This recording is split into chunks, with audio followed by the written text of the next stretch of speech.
once got a comment that crushed me. It was on one of my early videos. Someone wrote, "This is useless. You have nothing original to say, just repeating quotes like everyone else." I read it once, then again, then a third time. I closed my laptop. I didn't open it for 2 days. I felt exposed, embarrassed, angry. And then I did what most people do. I told myself, ignore the haters. They don't matter. Just keep going. But that didn't work. The words stayed in my head. They played on repeat. Because ignoring criticism doesn't make it disappear. It just buries it. And the buried criticism grows roots. I realized something important. Most advice on handling criticism is wrong. Don't let it get to you. Just ignore it. They're just jealous. That sounds good, but it doesn't actually help. Because when you're criticized, it feels personal. It feels like an attack on your identity. And telling yourself to just ignore it is like telling yourself to just stop feeling. It doesn't work. It just makes you feel worse. Here is what I learned the hard way. Criticism is not the enemy. How you process it is. Seneca wrote, "What we hear is not as important as how we receive it." That is the key. Not the criticism itself, your relationship to it. Most people receive criticism like a punch. They react, they defend, they attack back, or they collapse. But the Stoic receives criticism like data, information to be examined, not an identity to be defended. Let me explain the difference. When you react to criticism, you are fighting a ghost. The critic is not in the room with you. You are fighting your own interpretation of their words, and that interpretation is almost always worse than reality. I used to imagine my critics as powerful, confident, and right. I gave them authority they didn't deserve. Then I learned to ask 2 questions about every piece of criticism. Question 1. Is there any truth in this? Question 2. Does this person actually know me, or are they projecting? Most criticism is projection. People see you and react to something in themselves. Your success reminds them of their failure. Your calm reminds them of their chaos. That is not about you. That is about them. Epictetus said, "If someone speaks badly of you, it says more about them than about you." Think about that. When someone criticizes you, they are revealing their own fears, insecurities, and limitations.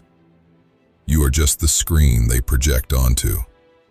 That doesn't mean all criticism is worthless. Some of it is valuable. But you have to separate the signal from the noise. Here is a painful truth I had to accept. Some criticism is valid. Some of it is true. And if you ignore all criticism, you miss the opportunity to grow.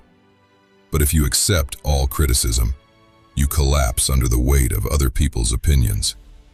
So you need a filter, a way to separate what is useful from what is harmful. Here is the filter I use now. It has 4 steps. Step 1. Pause. When you receive criticism, do not react immediately. Do not defend. Do not attack. Do not collapse. Just pause. Breathe. Create space between the stimulus and your response. Step 2. Examine. Ask yourself, is there any truth here? Be brutally honest. If there is even 1% truth, extract it. That is your fuel. Step 3. Discard. Once you extract the truth, discard the rest. The tone, the attack, the projection. That belongs to the critic, not to you. Step 4. Act. Use the truth you extracted to improve. Just one thing. One small adjustment. Then move on. Let me give you a real example. A few months ago, someone commented that my voice was monotone and boring. My first reaction was anger. I thought, That's rude. My voice is fine. They don't know what they're talking about. Then I paused. I asked, is there any truth here? I listened to my own video. My voice was flat. I wasn't giving it enough energy. So I started recording with more energy. Not because of the comment, because the comment helped me see something I couldn't see myself. That criticism made me better. Not because it was kind, because it was true. And the truth, even when delivered badly, is valuable. Here is what I want you to remember. The people who criticize you the most are often the people who are most afraid of their own inadequacy. They are trying to bring you down so they don't have to rise. But you are not required to climb down to meet them. You are required to keep climbing. Stoicism is not about ignoring critics. It is about not being controlled by them. You feel the sting. You acknowledge it. You examine it. Then you decide what to keep and what to release. That is not suppression.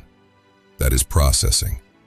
When I stopped trying to ignore criticism and started processing it, everything changed. The sting didn't disappear, but it became information instead of injury. I stopped feeling attacked. I started feeling informed. Here is your action step this week. Identify one piece of criticism that still bothers you. Something someone said that you can't let go of. Write it down. Then ask the two questions. Is there truth here? Is this projection? Extract the truth. Discard the projection. Take one small action based on what you learned. Then thank the critic. Not out loud, just in your mind. Because they gave you data you might not have found otherwise. And if the criticism was pure projection with no truth, thank them anyway. Because they revealed something about themselves. And that is not your burden to carry. Comment one word if you are done letting critics control you. Fuel. Subscribe to Stoic Grit. We don't ignore critics. We outgrow them. The only way out is through. Start today.